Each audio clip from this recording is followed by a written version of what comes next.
నమస్తే, నేను మీ శ్రీకృష్ణ బోరాడ. ప్రతిరోజు కూడా కనీసం ఒక అరగంట సమయం అయినా సరే ఒక మంచి పుస్తకం చదవడం అనేది అలవాటుగా మార్చుకుంటే దానివల్ల కలిగే గొప్ప ప్రయోజనం ఏంటో ఒక చిన్న కథ రూపంలో మనకు పెద్దలు చెప్తుంటారు.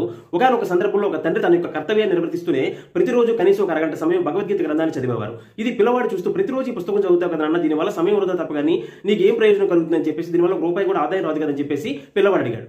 పక్కనే బొగ్గులతో నిండినటువంటి జల్లెడని తీసి ఆ బొగ్గులు కిందన పడేసి ఆ పిల్లవాడికి ఆ జల్లెడిచ్చి అక్కడ పక్కన ఉన్నటువంటి ఒక తొట్టెలో నుంచి నీటిని తోడుకుంటామని చెప్పేసి పిల్లవాడు చెప్పాడు. పిల్లవాడు అందులో నీరు తీస్తున్నాడు. పరిగెత్తుకుంటూ తండ్రి దగ్గరికి వచ్చేసరికి నీరు మొత్తం కూడా వాటికి ఉన్నటువంటి రంధ్రాల నుంచి కింద కారిపోయేది. తండ్రి ఏం చెప్పాడంటే, మరి కొద్దిగా స్పీడ్ గా పరిగెత్తి నా దగ్గరికి వచ్చేసరికి నీరు ఉంటాయని చెప్పేసి ఇలా చెప్పాడు. ఇలా 2-3 ప్రయత్నాలు చేసేసరికి పూర్తిగా వాటర్ అంతా కింద కారిపోతుంది, దానివల్ల ప్రయోజనం లేదు నాన్నగారని చెప్పేసి పిల్లవాడు చెప్పాడు. వెంటనే తండ్రి ఏం చెప్పాడంటే, ఒకసారి ఆ జల్లెడిని గమనించు, ఇంతకు ముందు అది బొగ్గులతో నిండి చాలా మలినంగా ఉండేది, ఇప్పుడు మనకి తెలియకుండానే అది పూర్తిగా క్లీన్ అయిందని చెప్పేసి తండ్రి చెప్పాడు అనమాట. మనం కూడా అర్థం చేసుకోవాల్సింది ఏంటంటే, ప్రతిరోజు కూడా ఒక అరగంట సమయం ఏదైనా ఒక మంచి పుస్తకాన్ని చదవడం అలవాటు చేసుకుంటే మనకి తెలియకుండా మన హృదయంలో ఉన్నటువంటి చెడు విషయాలు అనేవి పూర్తిగా దూరం అయ్యి మన సన్మార్గంలో నడవడానికి ఎంతగానో దోహదపడతాయి. అందరికీ ధన్యవాదాలు. జై హింద్.